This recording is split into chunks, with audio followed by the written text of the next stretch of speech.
semuanya, perkenalkan, nama aku Alkaila Rasid Asran. Di sini aku sebagai pembawa acara dari OBC, yaitu Obrolan Bisnis Cerdas.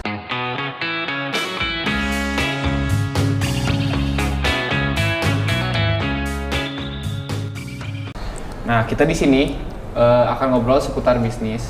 Di sini aku nggak sendiri, aku ditemenin oleh rekan aku dari mahasiswa aktif Prodi Manajemen Universitas Islam Bandung. Ada Kang Zhao. Halo teman-teman semuanya. Jadi Kang Zhao ini memiliki bisnis Ventuno Production ya Kang? Yes, betul. Boleh dijelasin nggak sih Ventuno Production itu apa? Oke, mungkin sebelumnya teman-teman aku mau kenalan dulu mungkin Oh, ya. iya. Perkenalkan, nama aku Haikal Zaudan, aku sebagai mahasiswa aktif dari Prodi Manajemen Universitas Islam Bandung. Aku kebetulan angkatan 21 sekarang. Oke. Lagi mau masuk semester 7. Udah masuk semester 7. Nah, sebelumnya Ventuno Production ini sebenarnya bisnis yang dimana bergerak di bidang jasa. Jadi dimana Ventuno Production ini sebagai production creative production house. Jadi dimana kami bergerak di bidang jasa multimedia. Dimana kalau misalkan kami sebagai penyedia solusi, kalau misalkan teman-teman ada yang mau bikin iklan atau mungkin company profile, videografi, fotografi, itu adalah Ventuno Production. Oke. Gitu. Ya. Kapan sih Kang Akang sendiri mulai bisnis Ventuno Production ini dan mengapa bisa terinspirasi gitu untuk membuat bisnis ini gitu? Oke, jadi awalnya Ventuno Production ini didiriin tahun 2021. Oke. Cuman asal muasalnya kita mau berdiri Ventuno Production ini di tahun 2020. Jadi waktu itu kebetulan kelas 12 SMA, kebetulan aku sama teman-teman aku itu ada yang anak ekskul videografi fotografi waktu sekolah, waktu SMA.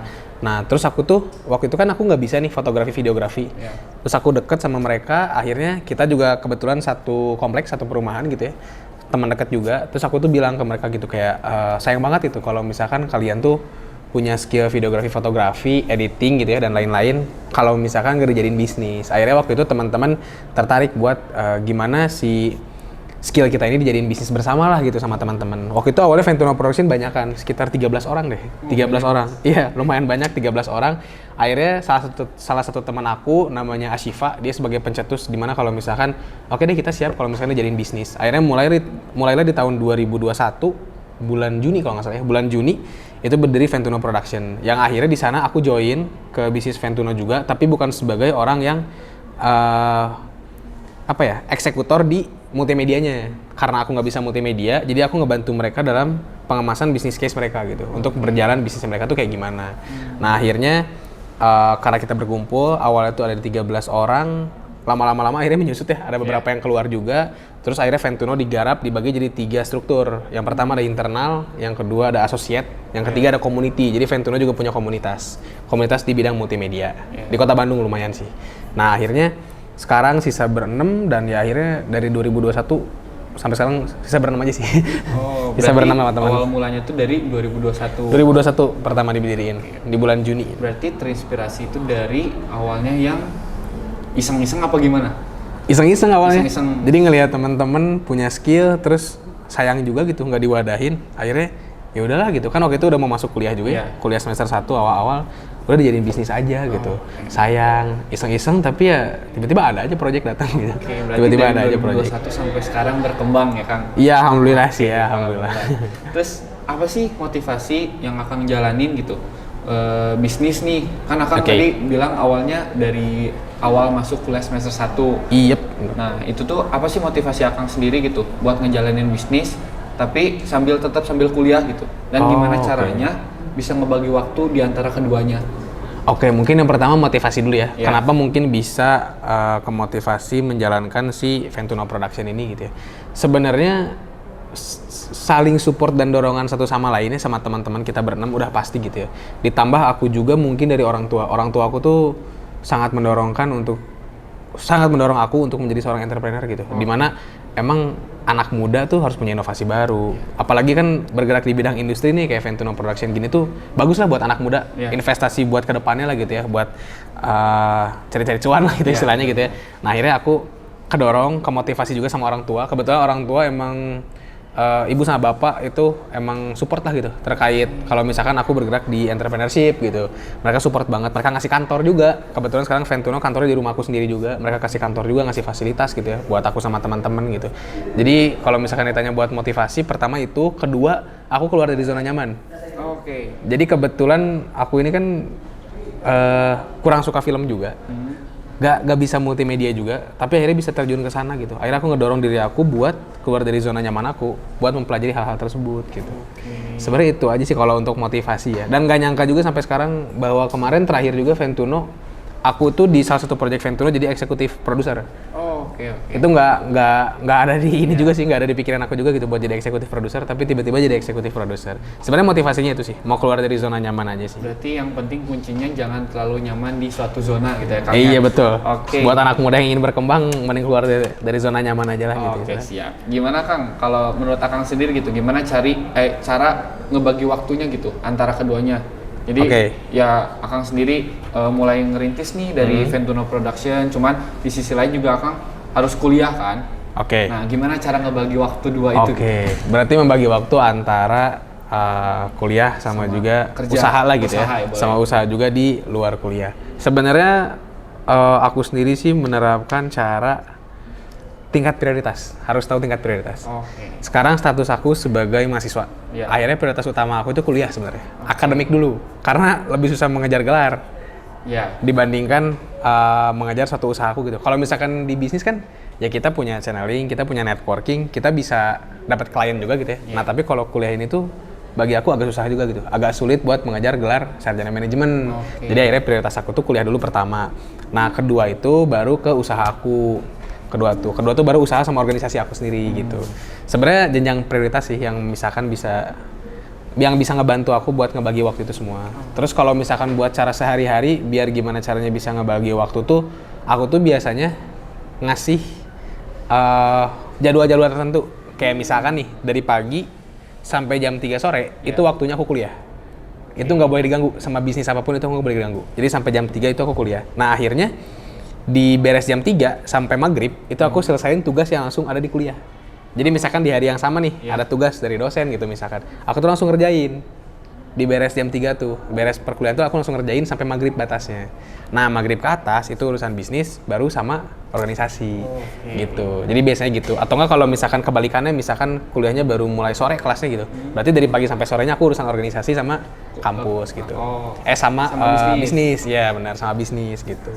Pembagian waktu aja sih. Berarti lebih ke yang mana prioritas lebih utama ya? Yes, betul. Lagi kita statusnya mahasiswa, berarti prioritas yang pertamanya itu kuliah dulu, baru belajar setelah dulu. Itu baru setelah bisnis. Oke. Lanjut Kang, ada nih apa sih tantangan terbesar yang pernah Kang hadapin saat menjalanin kedua komitmen tersebut gitu Kang? Dan bagaimana cara mengatasinya gitu? Dua komitmen itu dalam artian kuliah sama bisnis berarti? Iya. Sebenarnya tantangan terbesar antara kuliah sama bisnis gitu ya, ada sih pernah, ada satu kendala di mana waktu itu Ventuno Production turun banget, itu nggak ada job selama 3 bulan.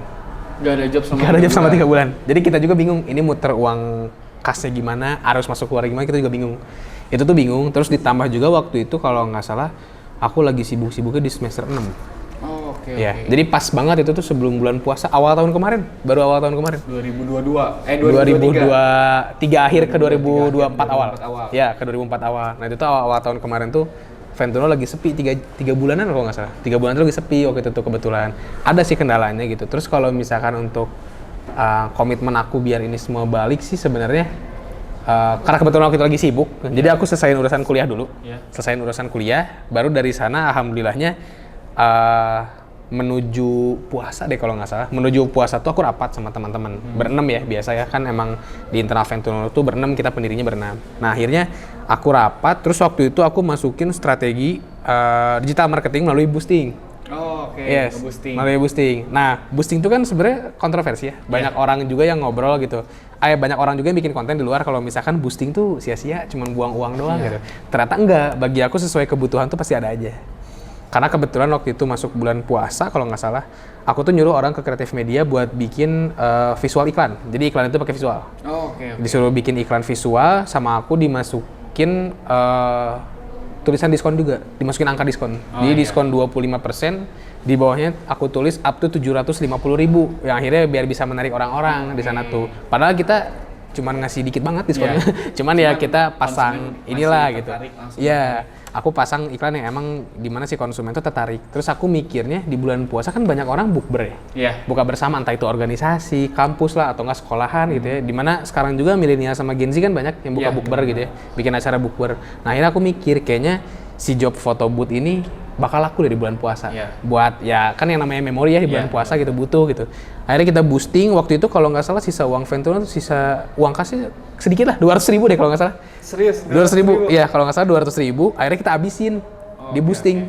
Kita nolin ke boosting, terus pas dari sana tiba-tiba 8 job masuk. Langsung 8 job? Langsung, 1 bulan. Setelah di boosting itu? Setelah di boosting, 1 bulan selama bulan puasa tuh 8 job masuk photo booth. Itu masuk. Jadi kalau misalkan ditanya komitmen ya sungguh-sungguh aja sih, iya. Jangan menyerah. Iya, jangan menyerah lah gitu intinya. Oke. Terus apa sih Kang peran dukungan dari dosen nih, kita yang sebagai mahasiswa aktif ya? Apa peran dukungan dari dosen, teman atau keluarga dalam membantu Akang sendiri dalam mengelola kuliah dan bisnis Kang? Oke, kalau orang tua sih udah pasti ya. Kalau orang tua tuh udah pasti ayah sama ibu tuh ngebantu, udah pasti nge-support terkait dengan bisnis aku sama kuliah. Mereka pun ngasih tahu ke aku bahwa kuliah dulu nomor 1 lah gitu. Bahwa kuliah dulu nomor 1, emang kuliah tuh kamu juga statusnya sama sih sebagai mahasiswa lah gitu ya.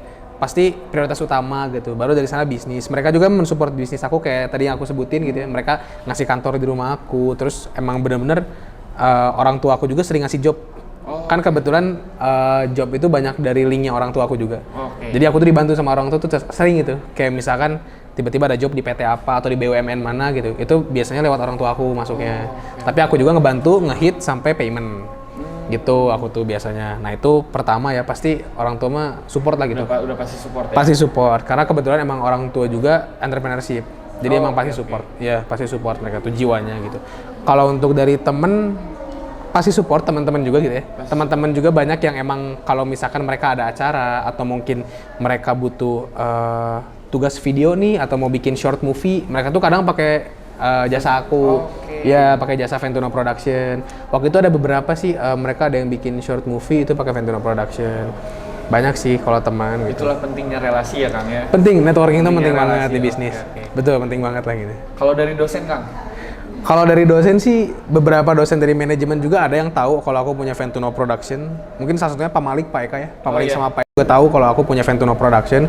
Mereka juga supporting, terus mereka juga sering ngasih kiatan-kiatan gitu. Kalau misalkan bisnis di bidang jasa itu portofolio tuh penting loh, Kak, katanya gitu. Ya, mereka suka ngasih kayak gitu. Yang akhirnya aku juga dapet insight baru kalau misalkan emang portofolio tuh penting di bisnis jasa industri kreatif tuh. Apalagi di Ventuno Production ya, sebagai creative production house tuh penting banget portofolio tuh. Mereka ngasih tahu bahwa sepenting itu portofolio buat meyakinkan klien.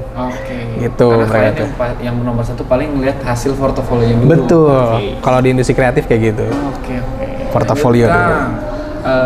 Apa sih yang akan ngerasa gitu? Ada keterampilan atau pengetahuan dari kuliah yang itu tuh apa ya sangat bermanfaat banget untuk bisnis Akang sendiri? Oh banyak. Coba jelasin. Banyak. Sebenarnya 4 fungsi manajemen ya. Finance, marketing, operation sama SDM ya, HR. Sebenarnya 4 fungsi manajemen ini yang aku pelajarin selama 6 semester gitu ya di Prodi Manajemen Unisba ini banyak banget. Yang benar-benar teori yang masuk ke otak aku, akhirnya aku mempraktekkan di si bisnis aku tersebut itu. Banyak sebenarnya, banyak banget gitu. Yang paling signifikan sih, yang paling dominan itu marketing sebenarnya. Pemasaran. Dari aku semester 3 berarti ya, belajar pemasaran sampai sekarang mau masuk semester 7.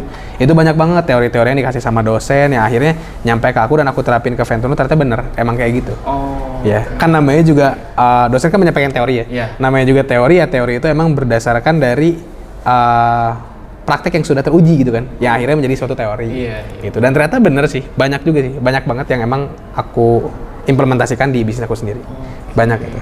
Berarti emang itu bisa saling menyeimbangkan ya Kang ya. Jadi Akang boleh dapat materi yang dosen kasih, betul. terus Akang sendiri mengimplementasikannya ke bisnis Akang, dan Betul. bisnis Akang jadi berkembang kan? Betul, iya. Oke. Jadi benar banget. Tadi kan ada dari marketing ya, pemasaran. Yes, betul. Apa sih yang Akang lakuin gitu buat nge-branding si Ventuno Production ini? Ventuno Production, Iya. sebenarnya branding itu kalau bagi aku ya, buat aku sendiri, branding itu emang salah satu yang sulit. Karena Iya. emang mempertahankan suatu nama, suatu brand itu susah. Iya. Apalagi di industri creative production house zaman sekarang, di Bandung aja udah banyak banget. Oke. Yang emang startup mereka baru masuk terus tiba-tiba booming gitu, tiba-tiba boom itu Iya. sulit. Bagi Ventuno juga tahun 2021 sampai sekarang 2024, akhirnya kita udah 3 tahun kan. Iya. Segini pun kita masih naik turun banget, masih apa ya, masih banyak rintangan lah gitu Iya. bagi kita gitu, masih banyak rintangan. Kalau misalkan untuk strategi branding biar nama Ventuno tetap dipertahankan, sebenarnya Ventuno nggak selalu di boosting juga ya, nggak selalu digital marketing. Sebenarnya kita lebih banyak ke mulut ke mulut. Oke. Jadi ngehit klien tuh kalau bagi aku ya, di bisnis jasa itu enaknya ketemu langsung. Enaknya langsung mulut ke mulut atau mungkin lewat relasi. Karena mereka lebih trust ketika kenalan kita atau mungkin kita nunjukin secara langsung gitu ya portofolionya gitu. Dengan cara presentasi kita, mereka lebih trust. Kalau untuk teknik marketingnya seperti itu. Paling kalau sisa-sisanya buat di visual boosting atau iklan itu ya di IG, ya kita terapin marketing 1.0, 2.0 gitu-gitu aja sih. Oke. Ya, masih simpel-simpel lah gitu. Ini ada pertanyaan terakhir nih Kang. Apa saran dan motivasi dari Akang sendiri gitu untuk mahasiswa lain gitu ya yang ingin memulai bisnis sambil kuliah gitu. Jadi kan banyak nih Oke. Kang, mahasiswa-mahasiswa yang dia pengen juga nih dapat penghasilan sendiri gitu, Oke. dapat uang jajan sendiri biar nggak ketergantungan lagi dengan orang tua gitu Kang. Tapi sedangkan dia juga berstatus sebagai mahasiswa gitu yang kuliah. Jadi bolehlah minta saran dan motivasi gitu untuk mahasiswa lain yang ingin memulai bisnis sambil kuliah gitu Kang. Oke, sebenarnya terutama buat teman-teman yang ada di prodi manajemen Unisba ya, Oke. manfaatkan konsentrasi kewirausahaan. Oke. Pertama, manfaatkan konsentrasi kewirausasahaan karena dulu kebetulan waktu semester 5 aku sendiri konsentrasi kewirausahaan. Walaupun sekarang pindah konsentrasi aku ya. Oke. Cuman waktu di semester 5 itu cukup efektif dan sangat membantu. Karena di KWU ini kita diajarin sama dosen bagaimana cara menjadi mental entrepreneurship dan juga jiwa entrepreneurship. Oke. Itu dibentuknya kan cukup lama juga gitu ya. Nah itu yang pertama bisa ngebantu kita buat jadi seorang entrepreneur di ranahan kampus Unisba juga gitu ya. Oke. Masuk ke konsentrasi kewirausahaan. Kedua, masuklah organisasi di luar Unisba mungkin ya. Kalau contohnya seperti HIPMI mungkin ya. Iya. HIPMI itu kan menghimpun pebisnis-pebisnis muda lah gitu ya. Kayak HIPMI PT Unisba itu bisa masuk organisasi community gitu ya. Nah akhirnya organisasi dan komunitas ini sebagai ladang kita tes market di bisnis kita buat ngebantu saran apa sih, misalkan kita punya inovasi baru, terus misalkan kita tes market nih, ada prototype nih kita coba dulu, mereka suruh jadi tester kita gitu, akhirnya kurangnya di mana sih bisnis kita, bisa diimprove di sana gitu. Nah terus yang ketiga mungkin salah satunya divisi KWU Himan juga gitu ya, itu bisa dimanfaatkan untuk teman-teman menjadi ladang berwirausaha gitu, kayak misalkan di serial ya, di acara serial kan suka ada workshop dan lain-lain. Nah itu bisa juga dipakai. Kalau misalkan untuk saran dari aku pribadi, pertama kalau misalnya mau jadi pebisnis, yang pertama mental entrepreneurship pasti itu harus kuat juga. Yang kedua jiwa entrepreneurship. Terus yang ketiga pastinya kalau bisnis itu enaknya collaboration. Kalau bagi aku collaboration, karena kalau sendiri kita belum tahu apa-apa sebenarnya bisa jalan sendiri. Cuman tanpa kolaborasi agak susah untuk mencari stakeholder dan juga mulai dari awal. Jadi lebih enak emang collaboration. Kayak aku dan teman-teman juga collaboration. Kita berenam awal. Gitu teman-teman. Oke, berarti kunci dari keseimbangan gitu ya antara bisnis dan kuliah gitu, berarti yang pertama itu dari kita lihat dari prioritas berarti Kang ya. Yes, betul, Prioritas mana prioritas. yang kita harus prioritaskan nomor 1 gitu. Betul, selanjutnya prioritas nomor 2 dan 3 dan selanjutnya gitu ya. Selanjutnya. Dan dukungan dari teman, orang tua, dosen juga bisa ya. Dosen juga bisa itu. Oke, dan Support jangan dari lupa dosen. keluar dari zona nyaman. Betul, Jangan betul. terlalu nyaman di suatu zona gitu ya. Betul. Makasih banyak nih Kang udah Iya, sama-sama. Memberikan gitu beberapa tips atau beberapa pesan-pesan gitu buat mahasiswa yang ingin mulai bisnis.